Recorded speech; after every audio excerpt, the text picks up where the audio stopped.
Hello and welcome to my review of my time as the President of SI Leeds.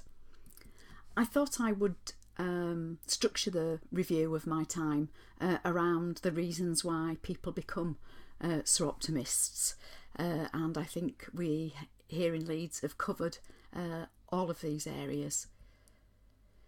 So the first thing I thought I would mention is our long-standing literary prize for black and ethnic minority women. It's gaining some fantastic traction, and I'm really looking forward to this year's event, including reading the shortlisted books and the presentation in Ilkley in October.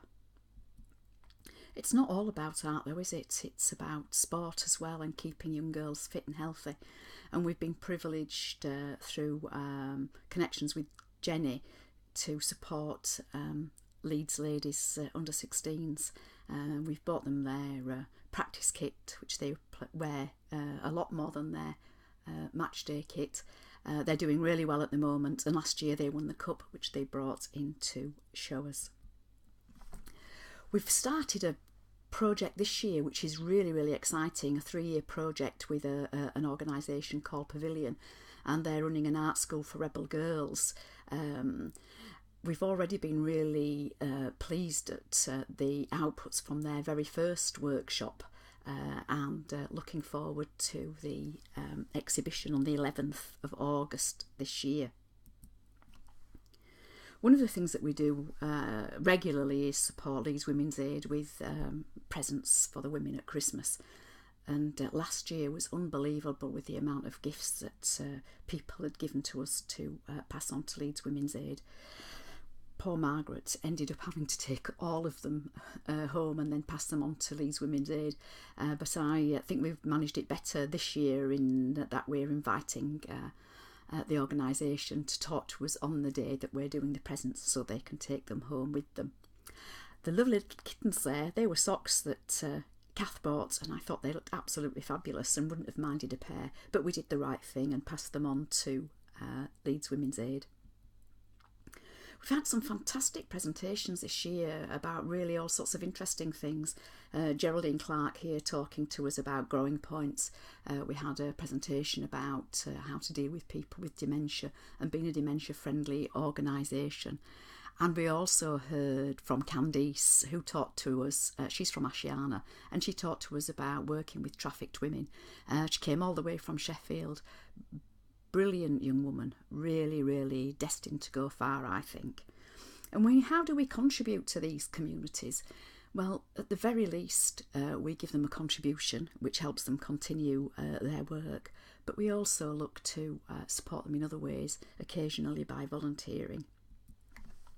We heard from Diane, so that was about Reiki.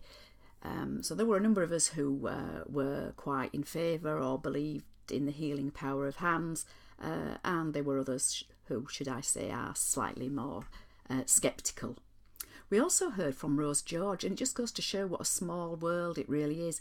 Rose was talking to us about her experiences of being a container ship on the Maersk line, but one of the people that she had dealings with, Tommy, who was the sort of shop steward for sailors, was known to our very own Sylvia, who'd done some translation work for them. So I say it's a very small world. We also heard from Sophia, who runs Ivy Florist in Pudsey, and she talked to us about what it was like being a woman in business and how it was difficult at first, particularly getting deliveries from truckers, but how things have improved recently, and she left us a fantastic bouquet which we raffled. We also heard from Tina George, and there's Linda, who's the social media expert from Sir Optimist Yorkshire. But Tina talked to us about making sanitary products, reusable sanitary products for girls in Africa. We were so impressed by her presentation that in addition to our usual speaker's fee, we paid for an overlocker. I googled overlocker on the internet, and so obviously this is a picture of one. Our international project, in terms of helping women and girls all over the world, was dedicated to the Meru Women's Gardens project, and we supported that in two ways. One was a raffle of the flowers, which Pat was a very lucky one to win. Can you see her there with the halo around her head? Very saintly she looks. But the other was a fantastic afternoon having strawberry cream tea at Kath's place in Timble, and we raised a massive amount of money from that event. We are also helping women and girls all over the world in Nepal, and we recently made a donation of £50,000 to build this fantastic community centre for the Jipafedi Women's Agricultural Cooperative. So this is in Nepal where the announcement is being made. So we can see Dr. Dinesh there, who's going to be the project manager, announcing to the women that the construction will start shortly. And here's a picture of them, a little video of them enjoying the moment.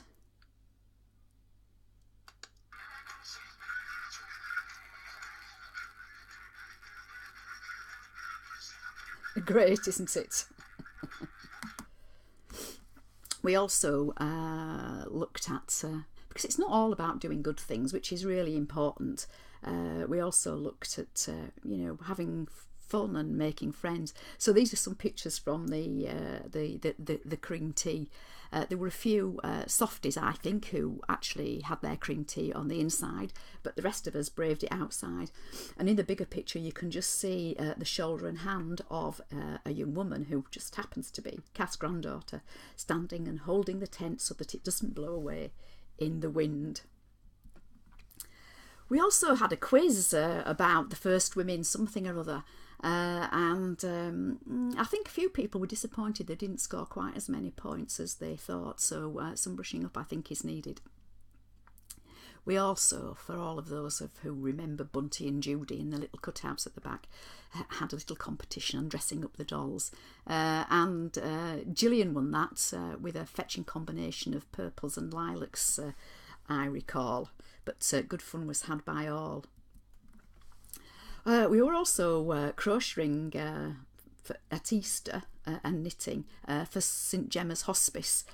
So for those people who weren't terribly good with their hands, they were making little tails for the chicks. It was a really lovely evening, and we sat round and enjoyed ourselves.